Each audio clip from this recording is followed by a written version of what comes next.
Well, thank you everyone for joining us here at the Goodwill Theatre Inc. and the Shore Family Firehouse stage. We're going to take a little look back into the recent past, and this is our fearless collaboration with Prospect Theater Company of New York. And we have worked with them a number of times. So when Cara came to me and said, what can we do during this pandemic? I said, what do you want to do? And what I think is our strength is that we said, yes, we'll try. And so this is going to be an explanation of how we did what we did in order to keep making art during the pandemic and this kind of crazy time. We had a lot of challenges, but we faced them together. And I'd like Cara to explain now, if you have a minute here with us, and please tell us how this kind of played out and what this little film is about that people are about to see. Great. Thank you so much, Naima. And thank you to the entire Goodwill team and community for hosting us during September and for being so welcoming and creating a fantastic, safe space for us to make short films in. The brief timeline is that in July, I think, we talked, hey, what can we do? Looks like we're gonna not be having public gatherings for the rest of 2020.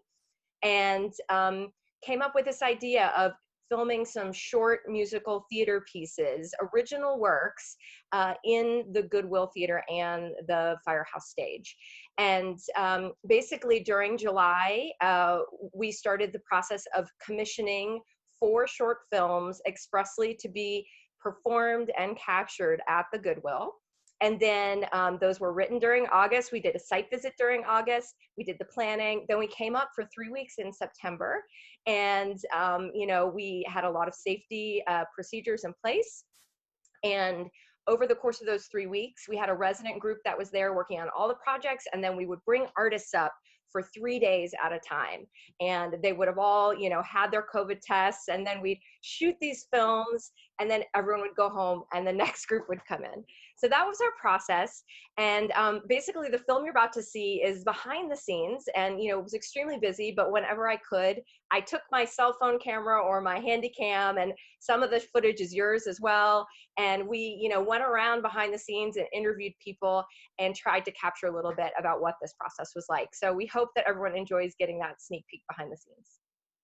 Thank you, Cara. Now, after you watch this film, we're going to have a little interview between Cara and I on how this process came about, now that we have relaxed enough and had a breath and been able to remember it. So watch this film and you'll see an amazing amount of things that we got done. It amazes me each time I watch it, what we were able to accomplish. Yes. So enjoy, and we'll see you after the film.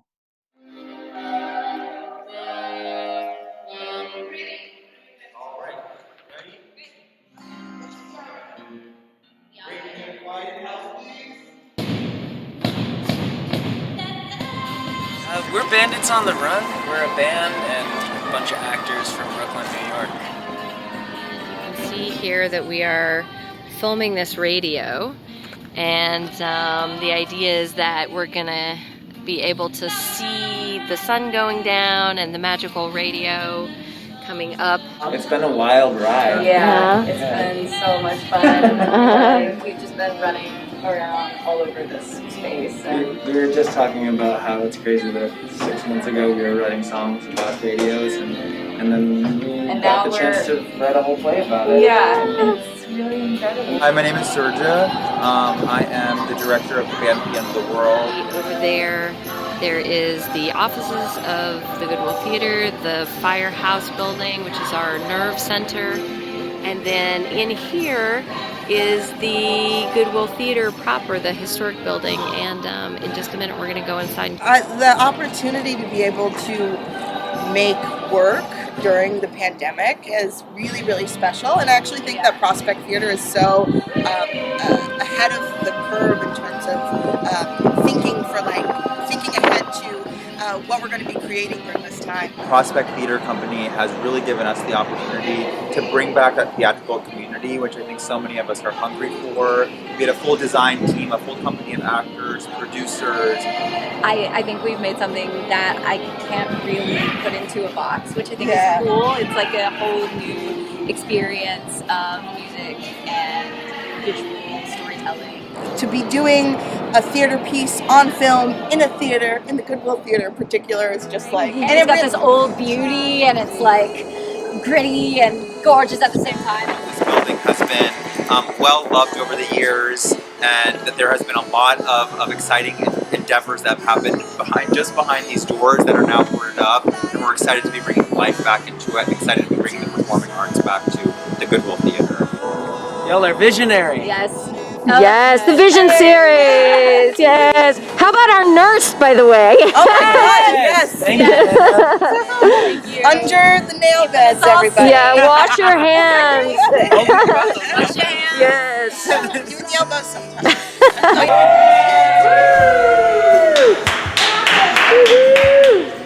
Y'all are the best. Thank you so much. Thank you. All right, we're packed up. We're saying goodbye. Bye until the next show, which is Until the next project. bye-bye. Bye. So we are at the abandoned tennis court in Binghamton, and we are shooting Unravel. I kind of thought it was going to be this like dingy tennis court, but in reality it's kind of like a secret garden out here. Yeah. Gorgeous. I'm gonna pan around now. Yeah. Wait, I want to show. See the garden?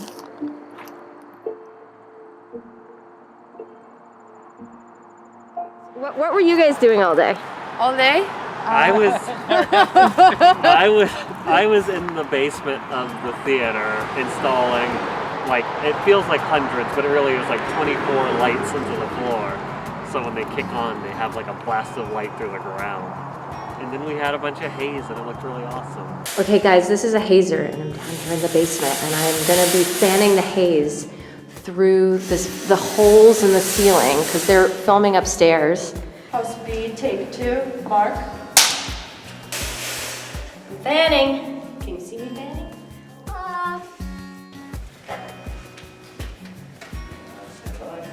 You have like a more consistent technique than I do. Plus you're standing closer to the holes.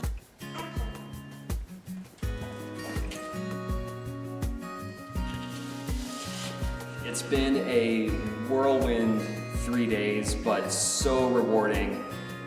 There are just some shoots where you know that what you're getting in camera is going to be excellent when it comes out, and I think we have to experiment with some luches. We have to like I don't know how this thread's going to like move through the air.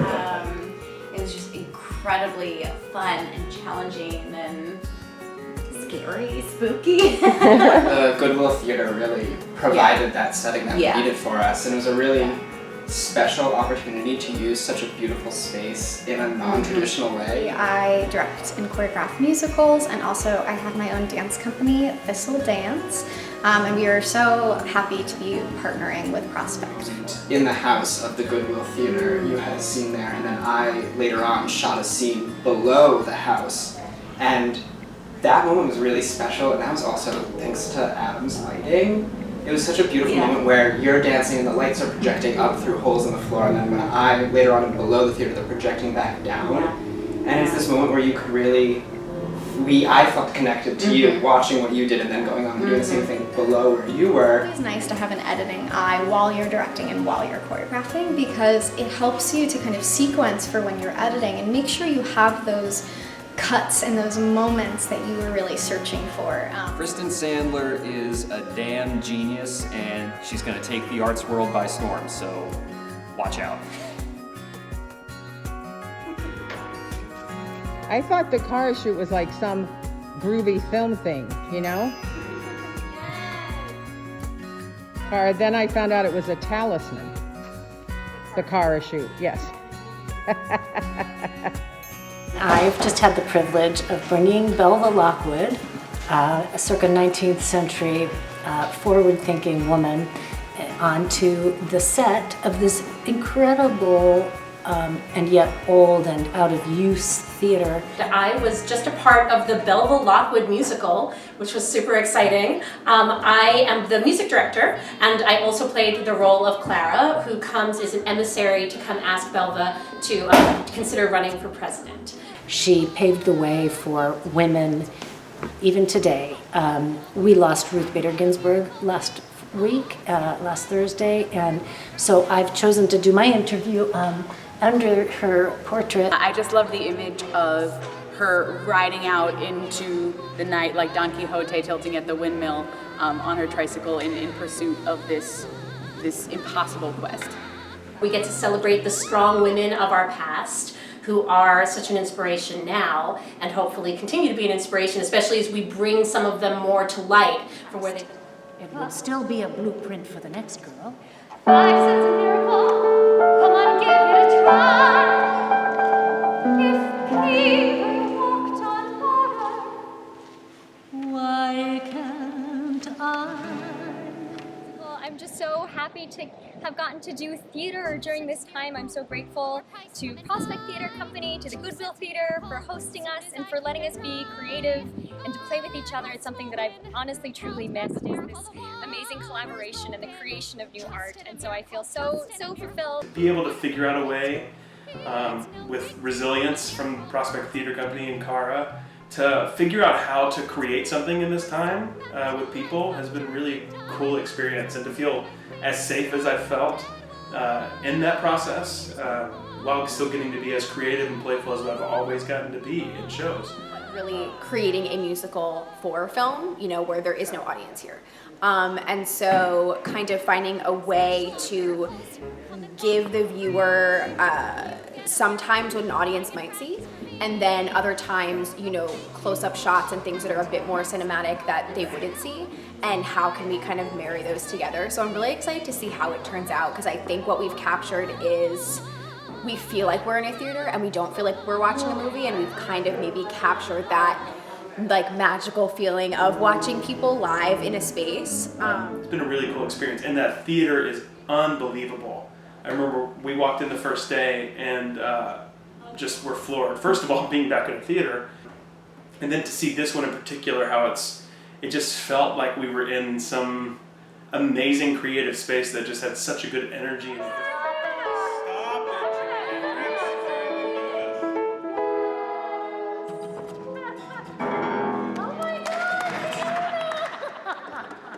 We're here, it's a rainy day. It is our second to last day of filming for this residency. It's a day in the life of Angel, or Lady Apsara. We start in her bedroom, then we make our way to her bathroom, then we make our way to her meditation station, then we make our way to her closet, then we make our way to the subway, then we walk through the door to the rehearsal room. Hello, I'm Apsara Desai. Most people know me as Angel Desai, but Apsara is actually my given name. What was it like to be back here in your town where you grew up making this movie? Oh my gosh, it was so wild and wonderful. Favorite moments. Favorite moments are tricky for me. I don't ever have one favorite, but some favorites are playing all together as a band on stage in the old theater, in the old space. I mean, that was so fun to have the music ring out in the space and to just be together on a stage, making noise and jumping around was so fun. This is called the Viper. It's a 6-string electric violin invented by Mark Wood. I don't think Mark Wood invented electric violins, but he invented this, he calls it the Viper, this particular design. Cool, and it attaches so you don't have to hold it. It just stays right up there. Yes! Debbie, what are you playing? I'm playing my 5-string bass. Cool. 4 strings isn't enough, like, you know, 4 strings isn't enough. Yeah, it was a breakneck, crazy speed, but it was super fun. I haven't played rock and roll in so long. How did you like acting? Oh, that was an amazing experience. I loved it. Yeah. Yeah, I had to curve my nerve, you know, like shaking hands. We had so much fun doing this. Like, this space is incredible. Not only the firehouse, but the theater itself is so gorgeous, and it was a pleasure to shoot. Getting to work during this time when many people are not being able to do this kind of thing, I feel incredibly grateful and honored to be able to do that. It's been a bright little moment in such a dark time.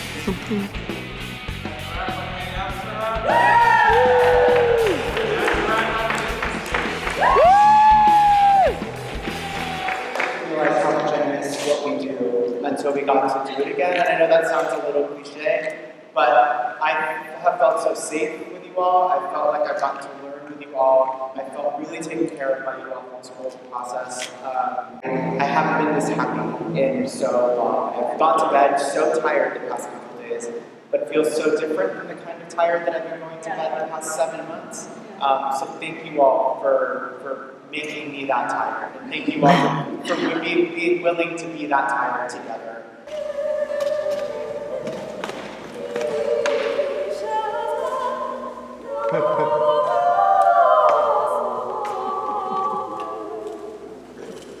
This is our last day of filming. It is. What's on your mind? What's on my mind is packing up and going home. Okay. Well, what's really cool about this is that every show had its own moment to shine, and they all are very unique. We really did feature every single aspect of the theater over the course of 4 films, and that was very exciting. This last piece, I really loved the different genres we touched on, because there's Bollywood, there's rock and roll, there was jazz, and so we got to play with 3 distinct aesthetics for each of those pieces, which was awesome.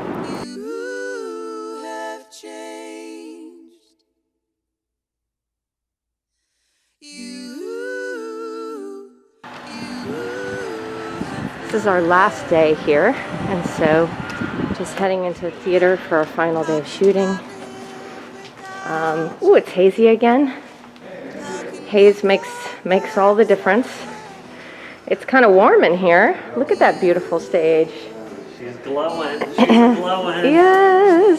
It's been a great experience. We had an amazing team here. The production and the designers. It's been wonderful to work with them, and we made a really well-oiled machine team. You know, we all tried to adapt as much as we could to address all the needs and really fast. Like the first job I got when I moved to New York out of college was with Prospect Theater and on Einstein's Dreams, and so coming back here to literally my hometown and then having you guys come here has been really cool. We've packed up the car with the rental sound gear, and they're getting ready to depart.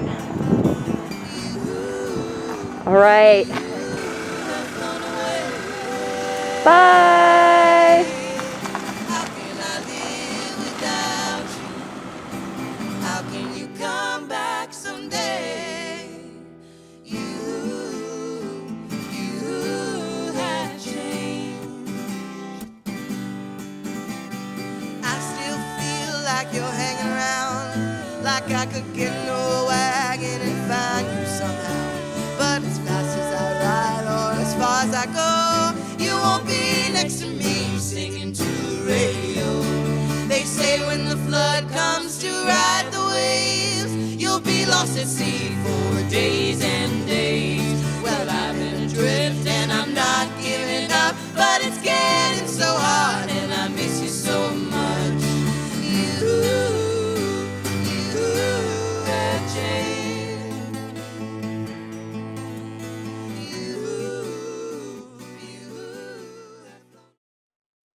Hi, everyone. We're back again, Cara and I, to have a little interview process here about the film you just saw. So welcome back. And Cara, I think the most important question on people's minds right now is, how did you select these artists and these projects?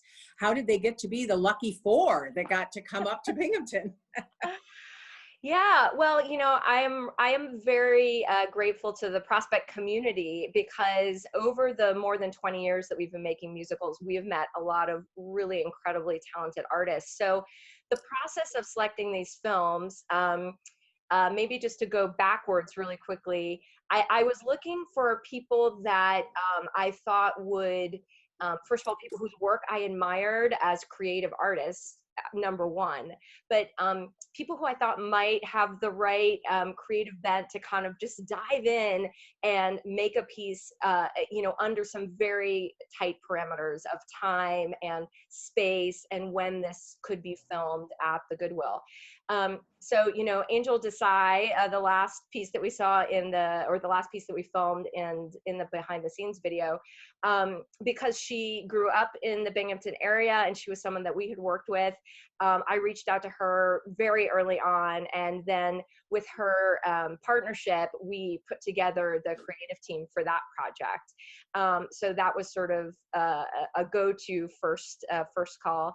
The Bandits on the Run, I've been watching their work for a number of years, and I had seen them make some short films during the pandemic, just some sort of live streams and other things, and I knew they were actively working together and that they'd quarantined together to make art. So I thought, hey, that's great. They can be first because we know that, they feel comfortable working together. The Belva Lockwood project was your idea, Naima. That's right. I really didn't know about Belva, but she's, I guess, a sort of distant relative ancestor of yours. And so I learned a whole wonderful new piece of history because you brought this amazing woman to my attention, and then we reached out and commissioned Britt to write that script.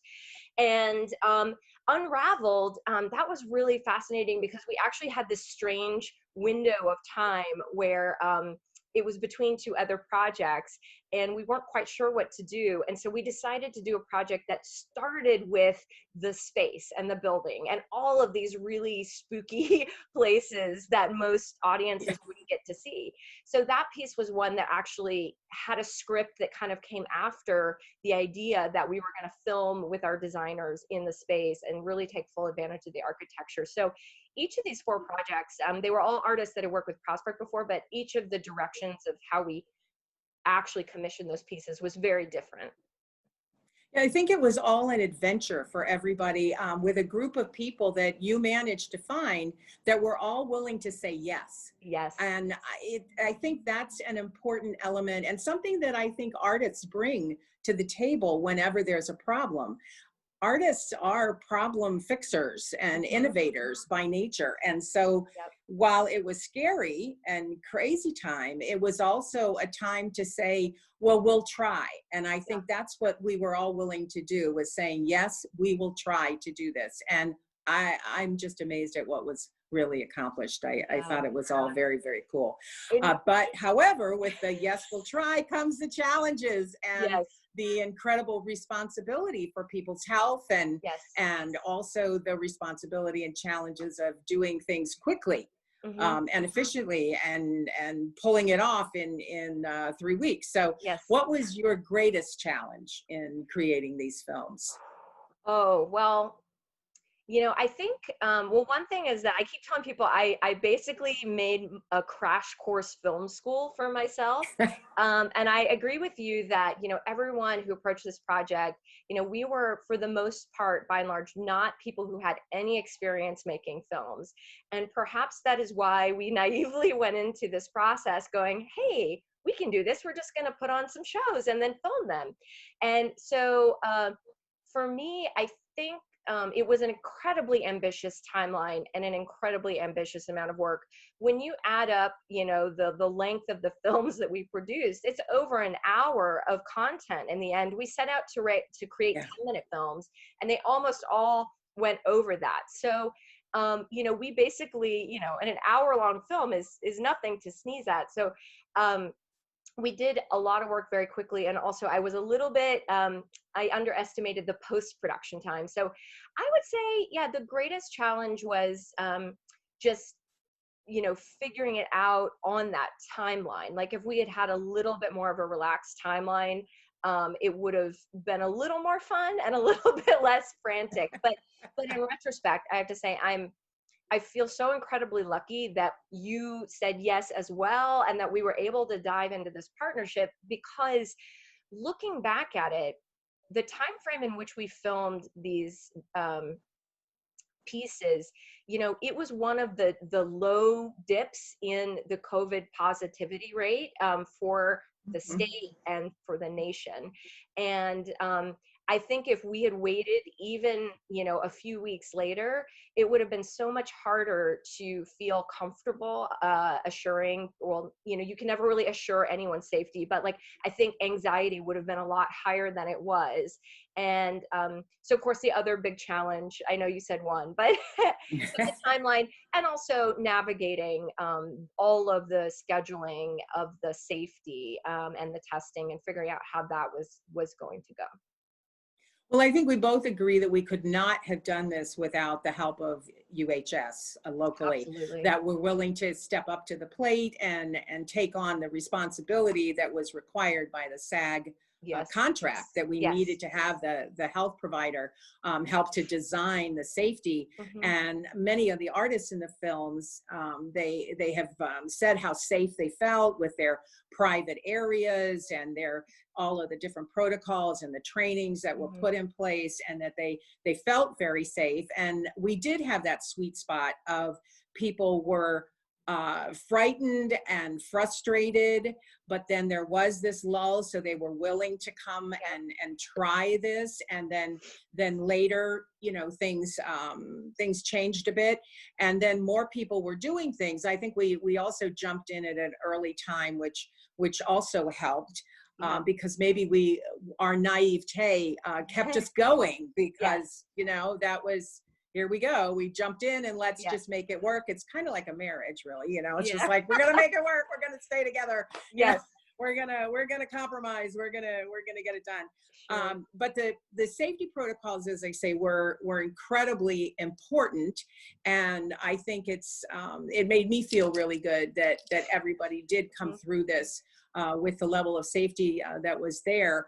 Do you want to talk about how, because you were in the midst of it, I was in the periphery helping out and supporting, but not really in the mix on a, you know, daily basis. And with this kind of round robin, like Uber repertory theater group that just kept coming in and changing, it meant trainings kept happening and testing kept happening, and but the changing the physical space, I mean, there was quite a challenge for you. Yeah.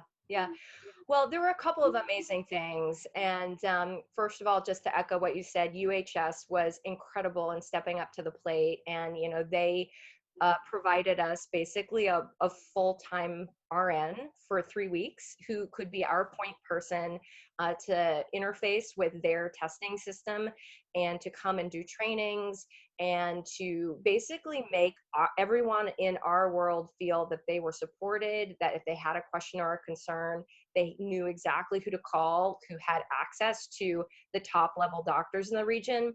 And that is, you know, my board of directors and my theater company, we were talking about the residency, and they said, well, why do you need to go outside of New York to do this? And since the residency at the Goodwill, we've also filmed a couple of films in New York. So just to kind of talk a little bit about what was so amazing about being able to be away from New York City to do this. First of all, the Goodwill Theater has so much wonderful space. And I'm just talking about square footage, because when you think of the average size of a theater or a dressing room in New York City and the size of the facilities at the Goodwill, it's, you know, massively different. And so the Goodwill gave us space to spread out and social distance. And that was a key component. Everyone wasn't crowded in. Additionally, even though it was a little bit challenging to get people from New York to the theater and back, once people came up, they were basically in a bubble. You know, they were going to the hotel and the theater, and they weren't going anywhere else. We were bringing in every single meal from local restaurants, pre-packaged, individually packaged, ordered off the menu. So, you know, we were able to isolate people in a way that when we were filming here in New York, everyone was still going home to their families and their apartments in between the filming, and a lot of them were riding the subway. And that was just something where you can't when you're in New York City, there would have been no way for us to create the circumstances that we had when we were filming with you. So it was access to the resources, the health and safety resources. It was also access to the ability to bubble outside of New York City, Right. work intensely. That was really beneficial. Yes.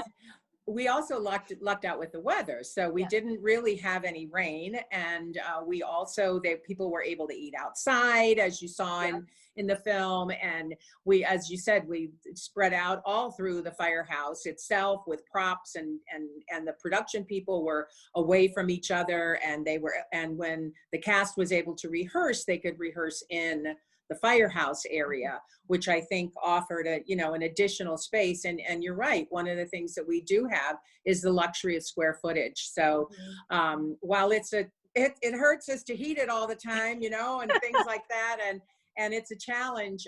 It's a challenge we've taken on, and it worked to our advantage. And I was proud of our community. I was proud of you guys. I mean, thank God everybody has GPS, because you were driving all over the place finding this prop and that prop. Yes. And where do I get this? And, and we're both picking up meals and making sure that everybody was well fed. And I have great respect for these actors that came up, because they came up and they were all so diligent, ready, on time, and yet also, so respectful of keeping everybody else safe, working with each other, the technicians, nobody was complaining about the masks. Everybody was just simply doing their job, but with such joy. Yeah. And you could see it in their eyes, maybe not the smiles, but it was just an amazing experience. I have to say, I don't know, I can't speak for everybody else, but I know for me and my staff, just knowing that we were able to create art at a time that we all felt so low in our spirit, that was something that was life affirming and really important for us to do. So I'm proud of the accomplishments of the films themselves, but I'm also proud of the fact that we were able to do it at all. No, it took a lot of spiritual energy and willingness to trust, and in every case. So when I look back on 2020 for the rest of my life, I think the same can be said for everyone who participated in this. We will remember it. It was a unique, extraordinary experience in response to an incredibly difficult time. So, something I do want to also bring up is whenever we have artists visit our community or visit our space, they see it with different eyes. And that's really important input.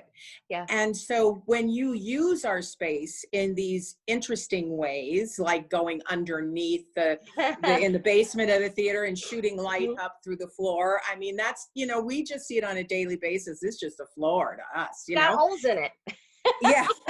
A floor and then when you're driving back and forth through the community and you see this old tennis court with flowers on it, and then I get a phone call from you where you say, hey, can we use this? And I'm like, well, as luck would have it, we have a relationship with the Walshes, and we were able to call them, and here they said yes. And that's just that's one thing I love about this community is an area that says yes a lot, and and I'm proud of that too. So the fact that they were able to help make that happen. So you went off site. Oh, it's an incredibly beautiful space. I drive by it all the time, but it never occurs to me to go dance in it. You know, so that's just an added benefit of somebody looking at your space and saying, oh, this is cool. And you go, what? You know, so that's an added benefit of working with artists just overall as a statement of bringing new people in with creativity. They find things that you just don't notice. Yeah, definitely. Great. Well, I have a few questions for you, if we can move on to Okay. that portion. I know you've told this story a million times, but it's a very special year for the Goodwill Theater. So I want to make sure that that I ask you about the backstory of the theater. How did it come into existence? And also, how did you come to be involved with the building of the Goodwill Theater? I know it's been quite a Yes. life mission and passion for you. It has. The building actually had its birthday, is coming up December 16th. 1920 is when it had its first opening. Yeah. And so we had planned to actually celebrate in June of 2021, when it would have been in full flower at the beginning. And it would obviously be easier than a December evening for everybody to freeze to death. So we had been looking forward to doing something there. And so being able to talk about creativity at about the same time now is very special for us. I got involved in around 2002. The building came up for a tax sale. It had been empty for a good 25 years by then, which is unfortunate. So it had degraded quite a bit. But I was approached by 3 completely separate people telling me that I needed to get involved in saving the theater. And so I felt, that at dinner that night, when somebody else came up to me and told me, you need to know about this and get involved, I said, well, let's go take a look. And so that's when I got involved, and we wrote a grant, and we got things going, and we formed a 501c3 and decided to move forward. And and then we started looking at best practices and things like that, and realized that we needed to have more than one space. And that's when we learned that the firehouse that was 2 doors down had 3 floors, and that the top floor was clear span. So we knew that the top floor could be an alternate space, and that would make this work. In the meantime, the police garage that had been, it used to be the blacksmith shop, because when the firehouse was built, the wagons were pulled by horses. So the firehouse building is older than the Goodwill Theater building. So so it's been a journey to purchase the real estate, demolish the real estate, purchase buildings that are not for sale. Is always a challenge, but we now own all of the real estate that we need to make this complex work, and our business plan shows that it will be sustainable. So we are moving forward slowly. Part of what has taken time is purchasing the real estate, and then at the same time stabilizing 2 very important legacy buildings that are part of the EJ story. So both of these buildings were built to serve the community, and then they went out of service for one reason or another. And our feeling is that we are bringing them back into service for the community in a different way, but still the whole point of them was always to bring people together. And so our goal is to have a different way of bringing them together, a different reason, because buildings are vessels. And so what are we putting in this building? In the firehouse, we're not putting courtrooms and firemen, but we're still going to have tea dances like they did on the 3rd floor. And we will still bring people together for community events there. And then obviously the Goodwill Theater was there for entertainment, and we're bringing that back. So these buildings were magnets before, and they will be magnets again. And having you guys bring them alive with art and dance and beautiful singing. Oh, that's one of the reasons I fell in love with the Goodwill Theater, because the acoustics are absolutely fabulous. Yes. And so to have people performing in there, and these beautiful voices of these highly trained professional people, it was just incredible. And just to follow up on something you said, you mentioned the EJ story. Can you just explain for anyone who's watching this who might not know what EJ is, what that means? So Endicott Johnson was a shoe company that was a huge business force for America and the world. It did all of the shoes for World War II. It was many of the shoes that went all over the country and employed over 40,000 people. For that reason, the Binghamton area never went through the Depression. And then Endicott Johnson had a lot of immigrants who came over and had jobs here, which is why we have such a diverse and interesting community. So people would just come to Ellis Island and say, which way EJ? And they'd be put on the Lackawanna train and sent to Endicott Johnson. And Mr. Johnson believed in what was called welfare capitalism at that time, and that and he believed very strongly in giving his workers a square deal. And he was very philanthropic. We have 7 carousels that he gave to the community that are free in perpetuities. We have golf courses, we have parks, we have the Goodwill Theater building and also another theater in Endicott. And he gave the money to build part of the firehouse building itself, and his brother ran the fire station here. The very, very strong feeling of giving back, but expecting the employee to give back also. So there were EJ homes and education, hot meals, one of the first 8-hour days. And healthcare. That's the part of the story that always amazes me, is that he provided healthcare for his workers and their families. Oh, this was 100 years ago or more, and we still can't figure that out. It's so true. The building that we're in for our offices, which unfortunately has no more historic fabric and is falling down around us, so we're not saving that one. But there were a lot of people who were born there, and they had the dentist visit there. It's an amazing history of that. He had a sanitarium for workers, but as you say, not just the worker, but also for the entire family, the children and the parents. And he still made a profit. So all these things that he did were to benefit the workers, but also the idea was, I do this for you, then you work hard for me. And there was this compact between the worker and management, and things that were done that were beneficial, but also had the expectation of increasing efficiency. So it is quite a story. And I think because it's a private company, or it's no longer around, but because it was a private company, maybe it wasn't celebrated as much as public companies, but it did influence IBM. And Mr. Watson learned from Mr. Johnson, and then that created the culture when IBM came in, as EJ was kind of dwindling. That was also a business that then was very good to its workers and was a very fair place to live. So we are the home of the square deal. Wonderful. Well, yeah, I've always been fascinated by the history of the space. And what are your, I'd love to just hear a little bit more about the next steps, not only for the renovation, but for the centennial celebration that's coming up in 2021.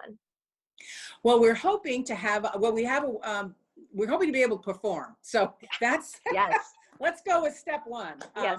We now have 2 proposals. One is to have a big tent, and we'll perform outside if that's the only way that we can legally and safely do this, because the vaccine is coming out, but at the same time, we don't know when people will feel comfortable gathering together, and then how many people can gather together.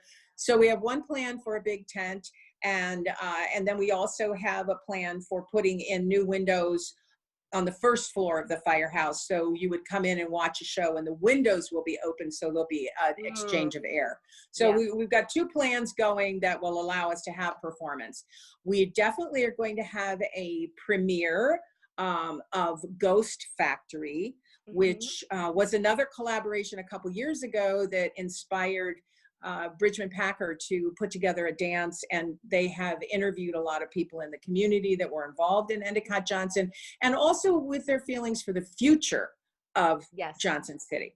So that's important. And so they have a dance that combines video and dance. They're very progressive.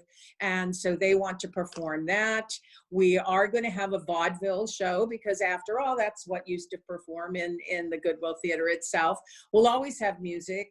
Johnson City has a great history for jazz.